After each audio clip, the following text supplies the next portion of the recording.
ಈಗ ಮಾವ आत्मसमर्पण थे।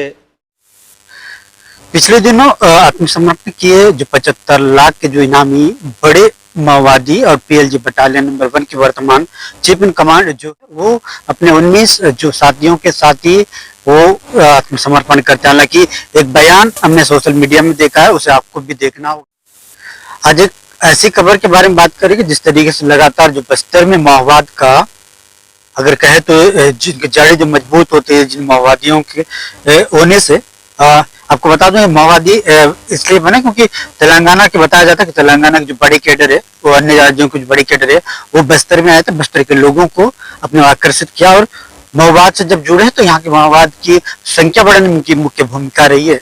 वही गोरेला वार और गोरेला जो युद्ध में इनका उपयोग लगातार जो भारतीय जैतून नेता वो करते रहे। जो तेलंगाना आंध्र प्रदेश तमाम आसपास के जो बड़े कैडर के माओवादी है बस्तर के उन आदिवासियों और स्थानीय जो लोगों को अपनी और या संगठन से जोड़ने में कामयाब रहेगा। और कुछ ऐसे जो माओवादी है जो अन्य तेलंगाना के जो बड़े कैडरों से जुड़े थे और बड़े नाम के तौर पर जाना जाता था, जो इनमा जो पूर्ववर्ती का पूर्व माओवादी जो बटालियन नंबर 1 का जो कमांडर था कहा जाता है। जो बटालियन नंबर 1 का जो कैडर के जो माओवादी है वो बड़े ही कुकार होते हैं, बड़े गुरीला वार जैसे आधुनिक हथियारों से लेस माओवादी होते हैं।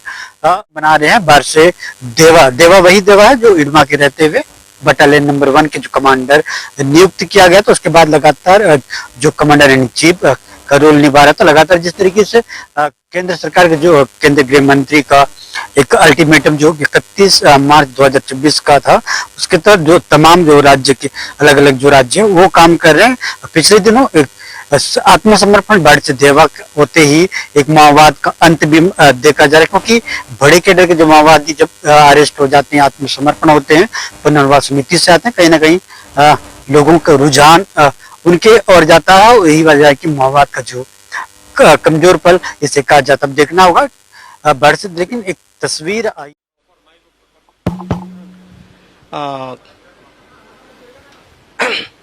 ಈಗ ಮಾವ आत्मसमर्पण थे शामिलता పోలీస్ అధికారులకు అలాగే మీడియా కార్మికులకు सब ఈ తెలంగాణ గవర్నమెంట్ కిను నావ ధన్యవాद।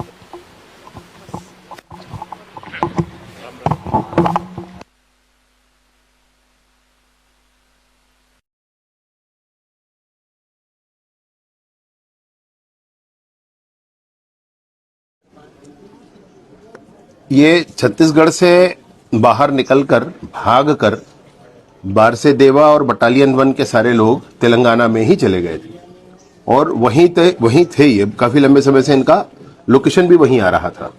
छत्तीसगढ़ की तरफ से पूरा दबाव था। वहां पर भी सारे कैंप्स हैं, सीआरपीएफ के हैं और अन्य सारे कैंप हैं। उसके बाद इनका मन परिवर्तन हुआ होगा जैसे भी। तो आज मैंने भी पढ़ा है कि औपचारिक तौर पर आज वहां पर ये सरेंडर करने वाले। हमारे यहाँ भी पुनर्वास के लिए उनकी चर्चा थी, लेकिन अब जो भी हो रहा है अच्छा हो रहा है। देश से ये नासूर समाप्त होना चाहिए। छत्तीसगढ़ तेलंगाना बॉर्डर से मैं बाहर काम के लिए जा रहा था। मुलुगु जिला से आगे निकलते हैं 2 बोलेरो से। मेरा बोलेरो में फोर्स चेक करने के बाद मेरा साथी लोग को पहचान करने के बाद हमको पकड़ के लाए हैं। लाने के बाद इधर पूछताछ भी किए हैं।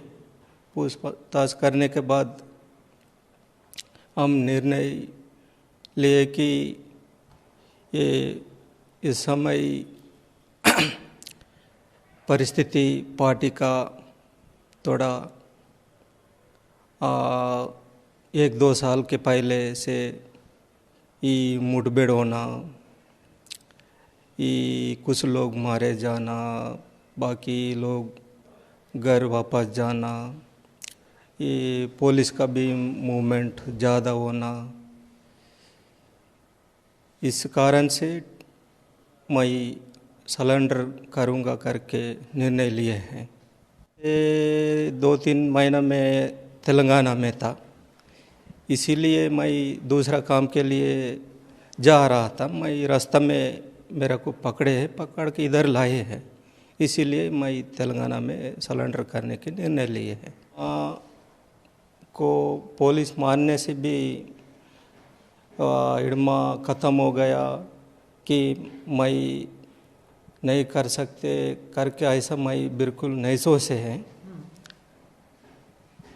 वो ऐसा सोच भी नहीं है, लेकिन मैं जाते समय पकड़ने के बाद मैं इस निर्णय लिए हैं। तो मैं मेरा पास साथ एक ही था, 4 इंसास, एक SLR था। 11-12 हथियार पकड़ के मैं जा रहा था। बाकी हथियार का वो डंप में है, वो मेरा डायरी में डंप का नंबर लिखा था। इस नंबर पुलिस को मिला है। इस नंबर को पकड़ के पुलिस ये डंप का हथियार को रिकवरी किए हैं। नहीं, कम से कम 16-17 लाख था। वो पार्टी का पैसा है, वो हमारा खर्च के लिए पकड़ के ले जाता था। वो मेरा डायरी में था, नंबर है, वो डंप का नंबर मेरा डायरी में था। और वो नंबर भी पुलिस को मिला है डायरी से।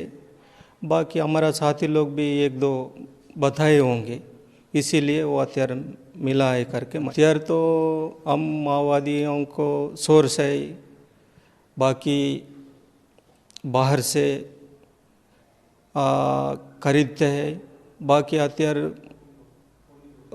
पुलिस से हमला करके जब्त करते हैं, वही हथियार है, पुलिस से है। वो चिंतागुप्पा थाना के आसपास एक एम्बुश किए हैं, एम्बुश में वो टावर मिला है। आप 5 भाई हैं, एक बहन है। ये माई पार्टी का जाने का निर्णय कि उस समय माई पार्टी के आते समय तो गांव में तो बहुत तकलीफ था। सरकार से गांव में स्कूल नहीं है, अस्पताल नहीं है, वहाँ कोई अधिकारी देखने वाला नहीं है। और वो क्या है, वो सरकार से भी ये नाकादार, पटवा, डब्बे, रेंजल, वो पट्टी वसूल भी बहुत करते थे उस समय था। इसी वजह से ये व्यवस्था को बदलने करके मैं पार्टी में आने के लिए निर्णय लिए हैं। हमें ज़्यादा से ज़्यादा पहले से अभी से देखने से ज़्यादा फर्क नहीं है, लेकिन अभी भी सरकार कहाँ कैंप खोला है, वहाँ स्कूल, वहाँ अस्पताल, वहाँ सोसाइटी सवाल दे रहे हैं। बाकी गाँव में स्कूल नहीं है, अस्पताल नहीं है, सोसाइटी नौका भी नहीं है। ये अभी का स्थिति है गाँव में। आबादी नहीं, कुछ नहीं, बाकी गाँव में रोड नहीं है, स्कूल नहीं है, अस्पताल नहीं है, अभी भी तो नहीं है। ये पहले भी नहीं है, अभी भी नहीं है। ठीक है, अभी तो माओवादी ख़त्म हो गया, वहाँ माओवादी तो नहीं है। पहले तो माओवादी था, अभी भी माओवादी नहीं है, वहाँ अभी भी नहीं कर रहे सरकार है। लेकिन बंदूक को आदमी को मारने के लिए, डरा धमकाने के लिए नहीं है, लेकिन आत्म सुरक्षा के लिए पकड़े हैं, इसीलिए हथियार उठाना पड़ा है। लेकिन वो मारेंगे, डरेंगे, धमकाने के लिए बंदूक नहीं पकड़े हैं, सुरक्षा के लिए पकड़े हैं, आत्मरक्षा के लिए पकड़े हैं हथियार।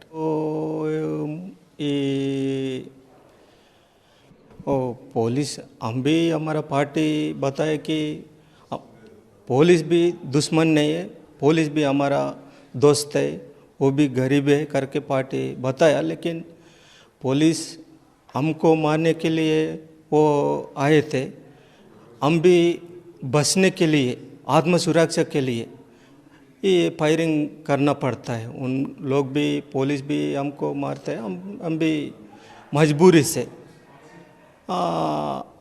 ये मारना पड़ता है। वो मारने में शामिल था, वो जीराम घाटी और भीमा मंडी में मैं शामिल था, प्लानिंग भी में भी शामिल था। पार्टी बनाया गया वो हेलीकॉप्टर को गिराने के लिए।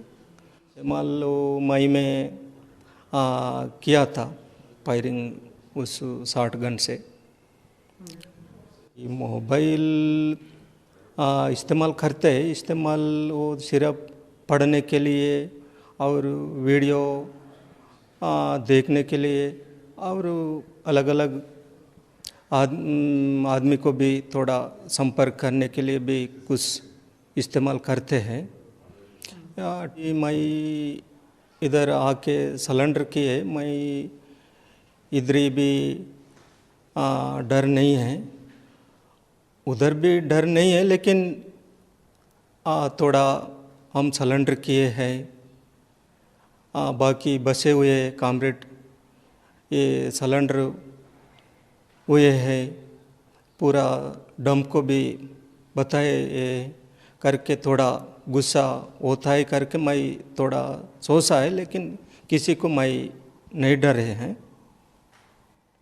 तुमको भी मालूम है, बहुत लोग सीसी से राज्य कमेटी कामरेड्स शहीद हो गया है अलग अलग मुठभेड़ में। बाकी बसे हुए साथी कुछ लोग हैं, सीसी, एसजेडसी, बाकी डीवीसी, सीवाईपीसी, बाकी पीएलजीए कामरेड्स कुछ है, वो मैं तो इधर ही आया है। वो बाकी बचे हुए कामरेड ये परिस्थिति को देख के वो लड़ाई को, क्रांति को आगे ले जाना है नहीं ले जाना है, वही निर्णय कर सकता है। हम इसके बारे में मैं नहीं बता सकता हूँ। ऐसा धमई करके मैं नहीं बता सकता हूँ।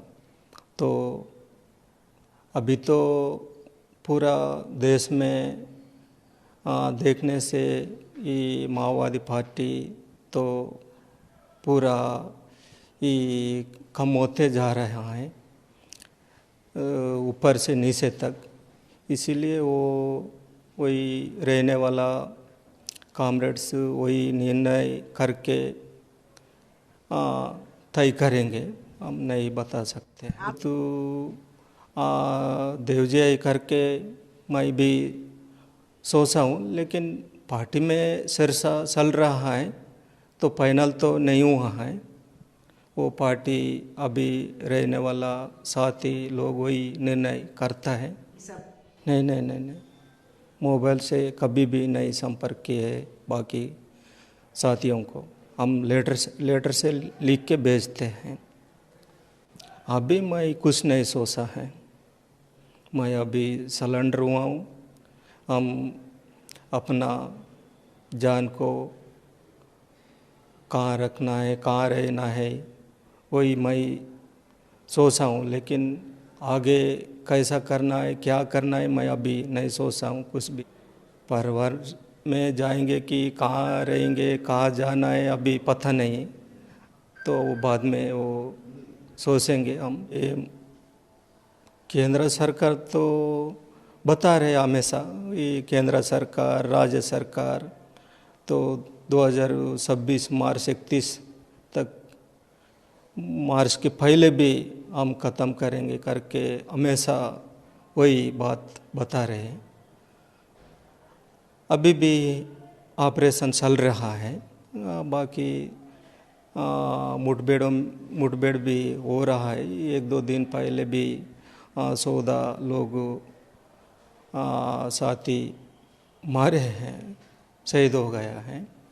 इसीलिए वो तो मार्च में पहले भी पूरा ख़त्म होंगे, बाद में बाकी बसेंगे करके मैं अभी नहीं बता सकता हूँ।